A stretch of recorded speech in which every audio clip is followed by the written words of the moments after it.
Hi guys, आज हम लोग स्टार्ट करेंगे क्वेश्चन नंबर 16 से। इस वीडियो में हम लोग सिर्फ दो ही क्वेश्चन कर रहे हैं, 16 और 17। ठीक है, दोनों ही क्वेश्चन अच्छे हैं, 17 थोड़ा ज़्यादा बढ़िया है। तो पहले स्टार्ट करेंगे 16 से। ठीक है, तो डिस्कस करते हैं। A B C and D are in partnership sharing profits and losses in the ratio of 36:24:20:20. तो ये ओल्ड रेशियो गिवन है।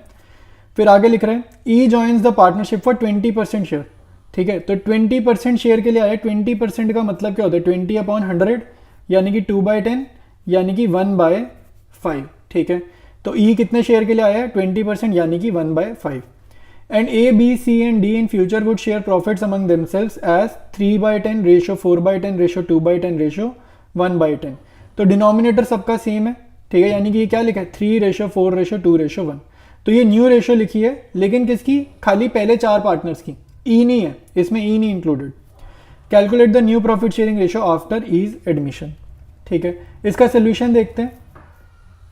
जब भी ऐसा क्वेश्चन आएगा, ठीक है, 16 का आंसर देखते हैं। जब भी ऐसा क्वेश्चन आएगा, इसमें हमने क्या करना है? Let total share be equal to 1। ठीक है, टोटल शेयर 1 लेना है। Remaining share after E. ठीक है, ई के एडमिशन के बाद शेयर कितना? ई का कितना था? 1/5। तो 1 माइनस 1/5 कितना हो जाएगा? 4/5। ठीक है, 4/5 शेयर बटेगा किस में? इन, ठीक है, अमंग, किस में? Among old partners. यानी कि ओल्ड पार्टनर्स कौन है? ए रेशो बी रेशो सी रेशो डी। ठीक है, ओल्ड पार्टनर्स के ए बी सी डी, इनकी रेशो हमारे को गिवन है 3/10 रेशो 4/10 रेशो 2/10 रेशो 1/10। तो रिमेनिंग शेयर, उसने बोला है ना क्वेश्चन में, रिमेनिंग शेयर फ्यूचर में ए बी सी डी में इस रेशो में बटेगा। तो ए बी सी डी की फ्यूचर रेशो लिख लिए। तो अब सीधा इसको सॉल्व करते हैं। तो न्यू शेयर लिखते हैं। ए का कितना होगा? 4/5 मल्टीप्लाइड बाय 3/10, तो यार है 12/50। बी का कितना होगा? 4/5 मल्टीप्लाइड बाय 4/10, ये आ रहा है 16/50।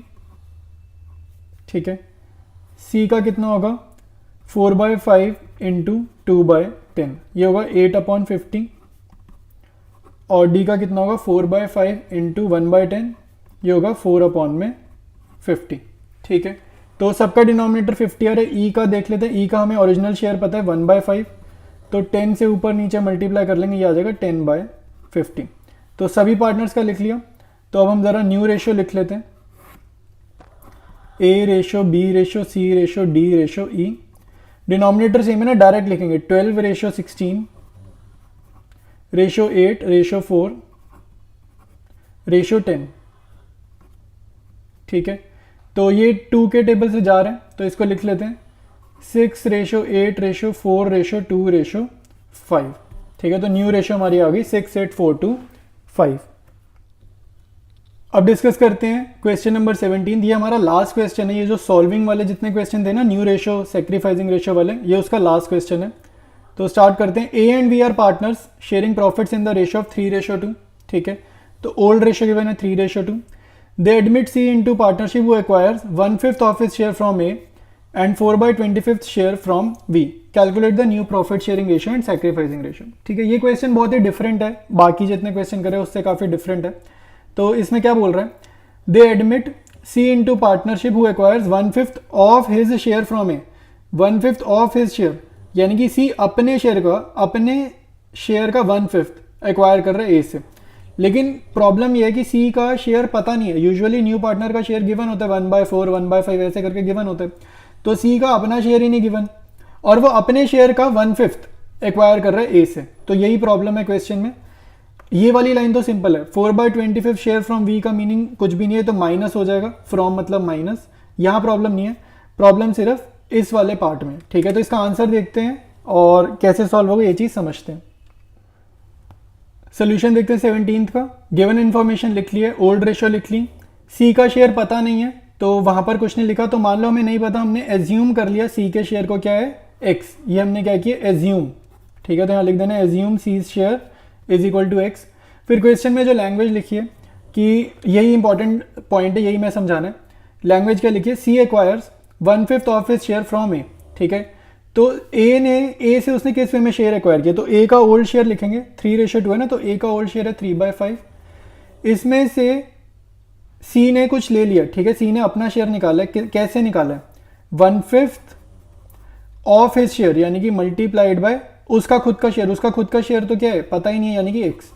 तो ये हो रहा है लैंग्वेज, सी एक्वायर्स ए में से, ए के शेयर में से minus 1/5 of his own share, उसके खुद के शेयर का 1/5 उसने एक्वायर किया, ठीक है। ये बात आई समझ में कि नहीं, बस यही मेन इसका पॉइंट था। अभी इसको ऐसे ही लिख देंगे, सॉल्व बाद में करेंगे, x की वैल्यू हम बाद में डालेंगे, अभी इसको जस्ट ऐसे ही छोड़ देंगे। फिर नेक्स्ट पार्टनर v के लिए तो उसने क्लियर बोला है 4/25 फ्रॉम v, तो फ्रॉम मतलब माइनस, तो ये सॉल्व करने पे आ रहा है 6/25, ठीक है। अब तुम्हें समझना है कि न्यू पार्टनर का शेयर कितना है, ठीक है, न्यू पार्टनर का शेयर कितना है, अब हमें ये चीज़ समझनी है।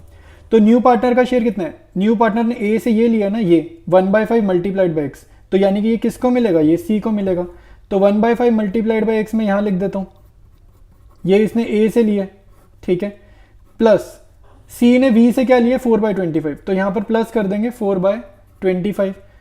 तो जब सी ने ये लिया ए से, 4/25 लिया वी से, तो ये दोनों जब हम ऐड करेंगे तो सी का टोटल शेयर आएगा, जो कि किसके इक्वल है, एक्स के। सी का टोटल शेयर किसके इक्वल है, एक्स के। तो ये हमारे पास इक्वेशन फॉर्म हो गई, जिसको हम सॉल्व करेंगे तो एक्स की वैल्यू आ जाएगी। इक्वेशन क्या बन गई, x/5 plus 4/25 equal to x, ठीक है। इस इक्वेशन को सॉल्व कर देते हैं, x वाले एक तरफ कर दो, x माइनस x/5 इधर कर दो, 4/25, ठीक है। ये हमारा x सॉल्व करने पे कितना आ जाएगा, 1/5 आ जाएगा, ठीक है। ये चीज़ इतनी मैथ्स आनी चाहिए भाई, इसको ऐसे सॉल्व करना आना चाहिए। ये कितना आ जाएगा, 1/5 आ जाएगा, ठीक है। तो अब हमारा मेन क्वेश्चन हो चुका है। अब हम नए सिरे से x की वैल्यू जो 1/5 है ना, ये हम इधर रिप्लेस कर देंगे, ठीक है। ये जो यहाँ पर x लिखा है ना, यहाँ पर x की जगह क्या लिख देंगे, 1/5 लिख देंगे। मैं नेक्स्ट पेज पे एक बार फिर से सॉल्व कर देता हूँ, आपको भी ऐसे ही सॉल्व करना है। x जहाँ जहाँ लिखा है यहाँ पर और यहाँ पर, ठीक है, या फिर यहाँ पर 1/5 रिप्लेस कर देंगे तो हमारे पास न्यू रेशियो आ जाएगी।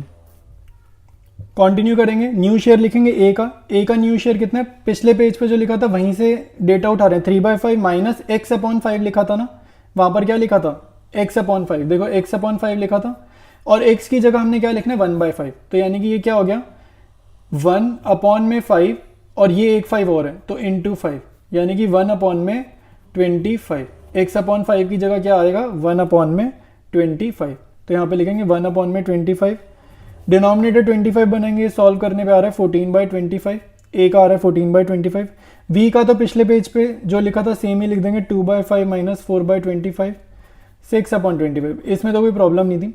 और c का हमें शेयर पता है किसके इक्वल है, x के शेयर के इक्वल है, और x की वैल्यू हम निकाल चुके हैं 1/5, इसको भी 25 के बराबर करता है डिनोमिनेटर, तो आ रहा है 5/25, ठीक है। तो न्यू रेशियो निकल चुकी है ए वी सी की, 14:6 और 5, ठीक है। तो क्वेश्चन कंप्लीट है हमारा।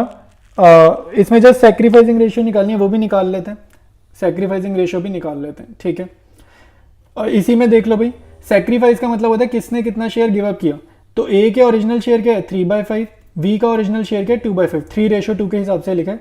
इसने गिव अप किया 1/25, वी ने गिव अप किया 4/25, तो यही इनका सैक्रिफाइस है, जो अपना शेयर गिव अप करता है वही उसका सैक्रिफाइस है।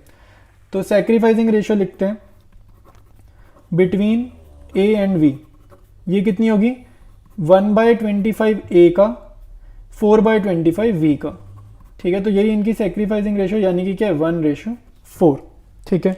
तो सैक्रिफाइसिंग रेशियो भी निकालनी, न्यू रेशियो भी निकालनी। तो अब हमारा क्वेश्चन कंप्लीट है, और बाकी के क्वेश्चन हम कंटिन्यू करेंगे नेक्स्ट वीडियो में।